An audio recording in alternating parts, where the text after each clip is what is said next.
Dando continuidade à nossa aula de epidemiologia, eu quero conversar sobre os processos saúde e doença, em epidemiologia. Para isso, a gente tem que conversar sobre o modelo de Rothman.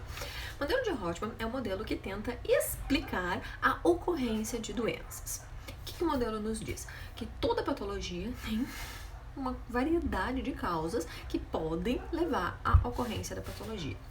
Essa variedade de causas são chamadas de causas componentes, que fazem parte, do possível, talvez provável, desenvolvimento de uma patologia. Aquele conjunto de causas componentes que obrigatoriamente levam ao desenvolvimento da doença são chamados de causas suficientes, tá? Conjunto, então eu vou repetir. Todas as causas componentes que em conjunto obrigatoriamente levam ao adoecimento são chamadas de causa suficiente. Algumas patologias têm o que a gente chama de causa necessária. O que é isso? São causas que, sem a sua presença, a patologia obrigatoriamente não ocorre. Por exemplo, tuberculose. Tem como a gente ter tuberculose sem BK? Não. Então, o BK é uma causa necessária para o desenvolvimento da tuberculose. Mas o BK é uma causa suficiente? Basta ter contato com o BK para desenvolver a tuberculose? Não. Então, o BK é uma causa necessária, mas não é uma causa suficiente.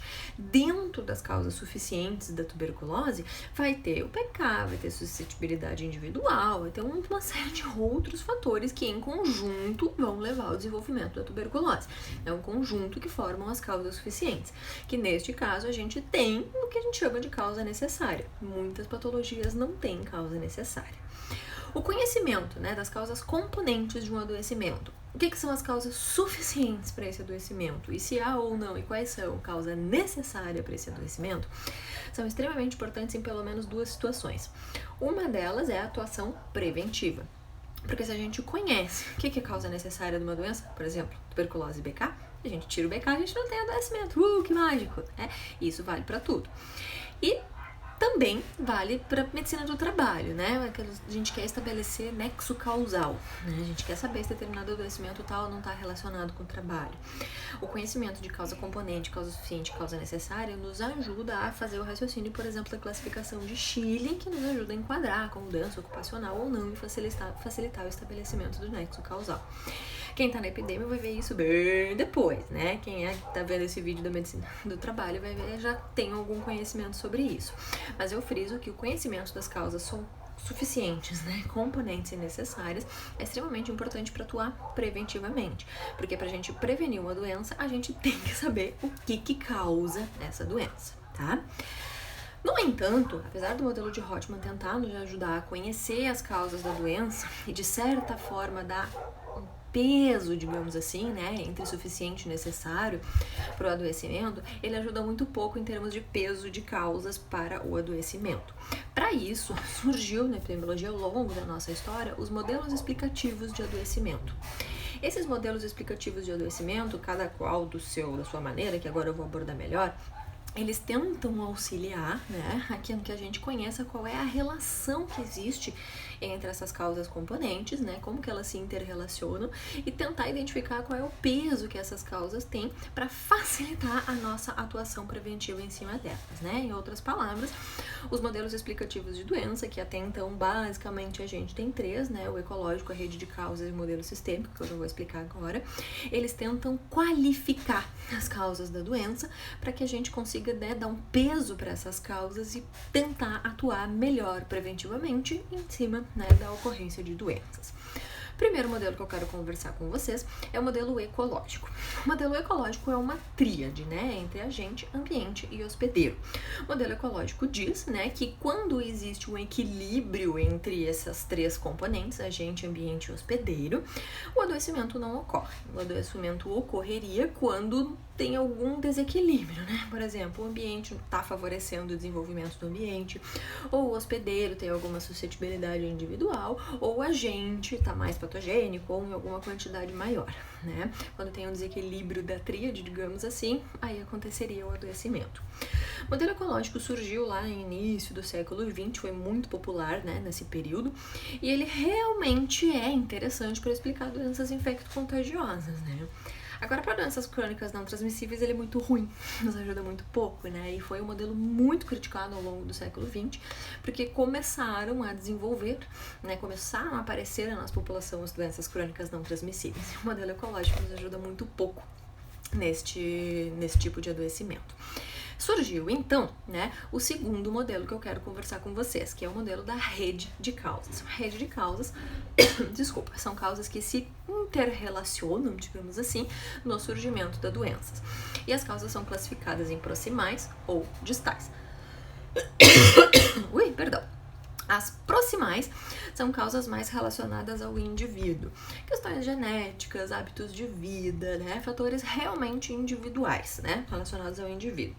E as causas distais, elas são mais relacionadas ao ambiente em que esse indivíduo está inserido, né? Ao acesso a serviços de saúde, algum evento, né, de vida, medidas preventivas que tenham ou que não tenham sido adotadas de maneira comunitária, né? Então, essas são as causas que são consideradas distais.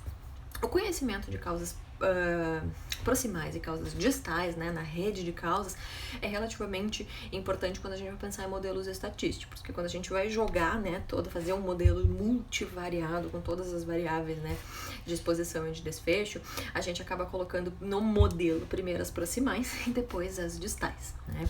Então, e além disso, o modelo da rede de causas nos ajuda, né, a tentar compreender como que essas causas se interrelacionam, porque às vezes algumas coisas elas estão no meio do caminho ali, né, entre proximal e distal. Mas o importante, pelo menos neste momento de ter em mente, é que a rede de causas é realmente uma rede interlocada, digamos assim, de causas que se somam e se misturam para o aparecimento da doença. E já ajuda a explicar muito melhor como é que funciona o adoecimento das doenças crônicas não transmissíveis. E o terceiro modelo, que já é um modelo mais moderno e, digamos assim, já menos relacionado às ciências exatas, né, é o modelo sistêmico, tá? O modelo sistêmico é realmente um modelo bem holístico de adoecimento, em que leva em consideração, né, causas desde o nível bem central do indivíduo, de metabolismo, de nível celular, até questões de órgão, e aí passando por sistemas, e aí passando para o indivíduo, e aí passando para a sua família, e por último a comunidade. As causas, elas são classificadas, digamos assim, do nível central para o nível periférico, né? Imaginem um ovo frito, né? As causas centrais são a gema e as causas periféricas são a clara, né? E aí quanto mais ambiental a causa, mais para fora, né, do ovo frito, digamos assim, tá. É um modelo realmente bem holístico e que leva em consideração um conjunto de coisas, né? E que é menos matemático, digamos assim. Esse modelo é mais usado em outras disciplinas, mais da área da filosofia, das ciências sociais. Tá? Mas também existe pela tentativa de explicação de acontecimentos patológicos. Muito bem! Por aqui, então, encerramos essa aula, tá? E o que eu quero frisar? Que quando a gente vai fazer um estudo estatístico, né, um estudo epidemiológico, a gente vai precisar levar em conta, né, a análise estatística que foi feita. E como eu falei no vídeo anterior, a análise estatística está sujeita ao erro aleatório, então a gente sempre tem que lembrar que, às vezes, uma associação estatística pode não ser verdadeira, tá? Então, considerando que ela é verdadeira, a gente tem que avaliar a metodologia epidemiológica desse estudo, se o estudo tá bom, se tá ruim, se tem uma metodologia, né, como é que tá feita a metodologia epidemiológica. Nós vamos conversar um pouquinho melhor sobre metodologia epidemiológica na aula que vem. E a associação causal é raciocínio epidemiológico. O número não nos diz se existe associação de causa e efeito ou não, tá? Isso que a gente só consegue através de raciocínio epidemiológico em cima do que está sendo apresentado pra gente. Em geral, a gente faz esse raciocínio através dos critérios de Hill, né, que eu já apresentei também no vídeo anterior. E evidência epidemiológica, infelizmente, não é um estudo. Raramente a gente vai conseguir bater o martelo e dizer que tem certeza absoluta de que alguma coisa está acontecendo através de um estudo, tá? A gente precisa de repetição de resultados para ter alguma evidência mais forte, alguma certeza, digamos assim. Porque, não se esqueçam, né, a maioria dos estudos epidemiológicos trabalham com amostra. A amostra é sujeita a erro, tanto erro aleatório quanto erro sistemático, de mal não ter sido feito bem o estudo, né? E a gente realmente precisa de repetição de resultados, né? A certeza em epidemiologia vem da repetição em diferentes locais, em diferentes populações, em diferentes pesquisadores que chegam a resultados parecidos. Muito bem, espero ter sido de utilidade, não ter confundido muito. Qualquer coisa estou à disposição e boa quarentena. Até mais!